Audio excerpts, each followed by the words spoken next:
આવી રીતે ગભરાતા નહીં અને તમને ક્યાંય પણ તકલીફ પડે તો અમને કહેજો, અમે તમારી સાથે છીએ અને આવા પાખંડીઓ ક્યાંય પણ આવે તો તમે અમને કહેજો, અમે હવે કફન બાંધીને ભરીએ છીએ.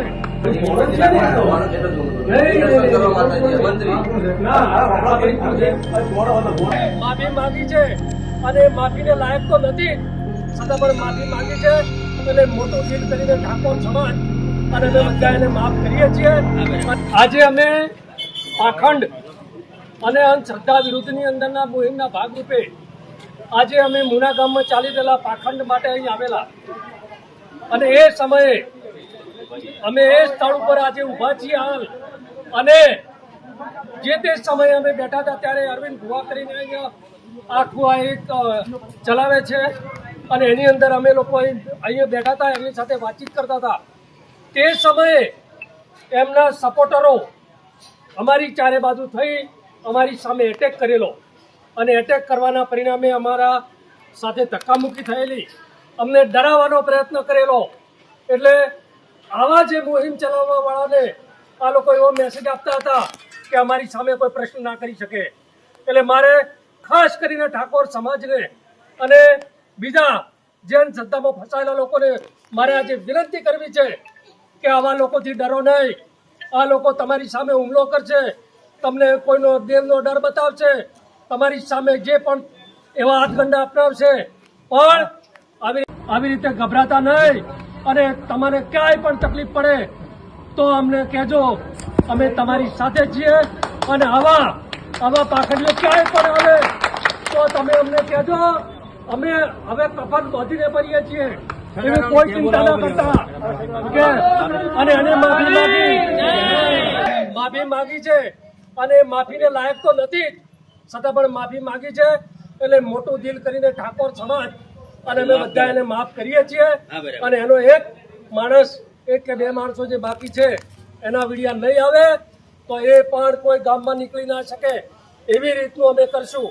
એટલે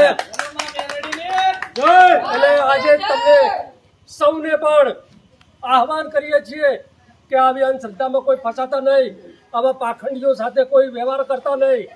એટલે આજે આપણે આમ તો ગણીએ તો આખા આ અંધશ્રદ્ધાનો પર્દાફાશ કરવાનો છે, આપણા સમાજમાંથી અંધશ્રદ્ધા કાઢવાની છે અને એના મુહિમના ભાગરૂપી હતા. એટલે આજે એમને માફી માંગી છે તો હાલ પૂરતું આપણે આ ચેપ્ટરને પૂરું કરીએ છીએ. પણ કોઈ જગ્યાએ આ લોકોને કોઈ ગામમાં ઘૂસવા ન દેતા એવું તો આપ સૌને આહવાન કરું છું. બોલો સદારામ બાપાજી જણાવવાનું કે આજે મોડક છું રાયકણ અમારા ઘરે આવ્યા હતા મુના માતાજીના મંદિરે. એટલે જ્યાં ત્યારે આવ્યા ત્યારે એમને આપણે નમન ગતિ કરવા બેહાડ્યા, ખુરશી આલી અને એમને મને બે ત્રણ સવાલ પૂછ્યા કે ભાઈ આ રીતની વાત આ બધું હોય એવી અમારી બે વચ્ચે ચર્ચા ચાલુ હતી, બરોબર. અને એન્ડમાં વાત થઈ કે ભાઈ તમે આયા છો, તમે પૂછ્યું છે, બરોબર, એટલે શેના માટે પૂછો છો? એટલે એમને કીધું કે અમે તમારું આ બધું ચેક કરવા માટે આવ્યા છીએ, બરોબર. એટલે એમાંથી પબ્લિક વધારે હતી, પબ્લિકના દ્વારા ઉભાળો થઈ ગયો, બરોબર. નહીં, તમારા સપોર્ટર હતા.